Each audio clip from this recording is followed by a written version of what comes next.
Once we experience that path feel ಇದಲ್ಲ, it's amazing. Really ನಾವು ಮನುಷ್ಯರಾಗಿ ಹುಟ್ಟಿದ್ದು ಬಂದಿದ್ದಕ್ಕೆ ನಾವು ತುಂಬ ಕೃತಜ್ಞತೆ ಇರಬೇಕು ನಮಗೆ. ಏಕೆಂದರೆ ಎಷ್ಟೋ ಜೀವಿಗಳಿದೆ, ಬಟ್ ಮನುಷ್ಯ ಅನ್ನೋ ಜೀವಿ ಶ್ರೇಷ್ಠವಾದ ಜೀವಿ.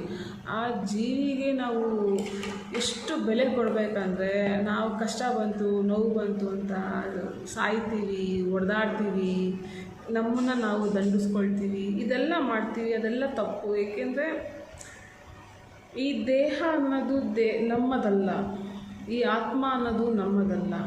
ನಾವು ಭೂಮಿಗೆ ಬಂದಿರೋ ಒಂದು ಚಿಕ್ಕ ಆ ಒಂದು ದೇವರ ಅಣು ಜೀವಿ ಅಂತಲ್ಲ, ದೇವರ ಒಂದು ಅಣು ಅಂತಲ್ಲ, ಆ ಥರ. ಸೊ ಹಾಗಾಗಿ ನಮಗೆ ನಮ್ಮ ದೇಹವನ್ನು ದಂಡಿಸ್ಕೊಳ್ಳೋದು, ಟಾರ್ಚರ್ ಮಾಡ್ಕೊಳ್ಳೋದು, ಇಲ್ಲ ನಮ್ಮ ಮನಸ್ಸಿಗೆ ನೋವು ಮಾಡ್ಕೊಳ್ಳೋದು, ಇದು ಯಾವುದು ನಮ್ಗೆ ಅಧಿಕಾರ ಇಲ್ಲ. ಈ ಪ್ರಪಂಚಕ್ಕೆ ಬಂದಿದ್ದೀವಿ ಅಂದರೆ ನಮ್ಮಿಂದ ಒಂದು ಒಳ್ಳೆಯ ಕೊಡುಗೆ ಆಗಬೇಕು. ಕೆಟ್ಟ ಕೊಡುಗೆ ನಮಗೆ ಒಳ್ಳೆ ಕೊಡುಗೆ ಕೊಡೋಕ್ಕೆ ಬಂದಿಲ್ಲ ಅಂದ್ರೂ ಅಟ್ಲೀಸ್ಟ್ ಒಂದು ಒಳ್ಳೆ ಕೊಡುಗೆನ ನಾವು ಈ ಭೂಮಿಯಲ್ಲಿ ನಾವು ಬಿಟ್ಬಿಟ್ಟು ಹೋಗಬೇಕು. ನಾವು ಸತ್ರು ನಮ್ಮ ಹೆಸರು ಅಮರವಾಗಿರ್ಬೇಕಂತ ಹೇಳ್ತಾರಲ್ಲ. ಸೊ ಹಾಗೆ ಎಲ್ಲರೂ ಸತ್ತ ಮೇಲೆ ಎಲ್ಲರೂ ಅಮರವಾಗಿ ಒಳ್ಳೆ ಹೆಸರು ಮಾಡ್ತೀವಿ ಅನ್ನೋದು ಅದು ಗೊತ್ತಿಲ್ಲ ನನಗೆ. ಅಷ್ಟು ಹೇಳೋ ಅಷ್ಟು ದೊಡ್ಡವಳು ನಾನಲ್ಲ.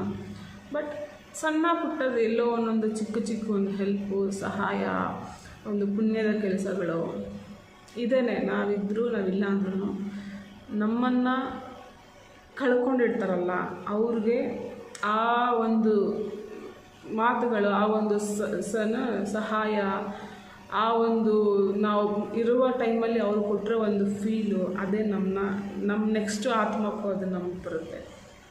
ಸೊ ಹಾಗಾಗಿ ನೀವೆಷ್ಟು ದಿವಸ ಇರ್ತೀರೋ ಅಷ್ಟು ದಿವಸ ಒಳ್ಳೇದು ಮಾಡೋಕ್ಕಾಗಿಲ್ಲ ಅಂದರೂ ಪರವಾಗಿಲ್ಲ, ಕೆಟ್ಟದ್ದು ಮಾಡೋಕ್ಕೆ ಹೋಗ್ಬೇಡಿ.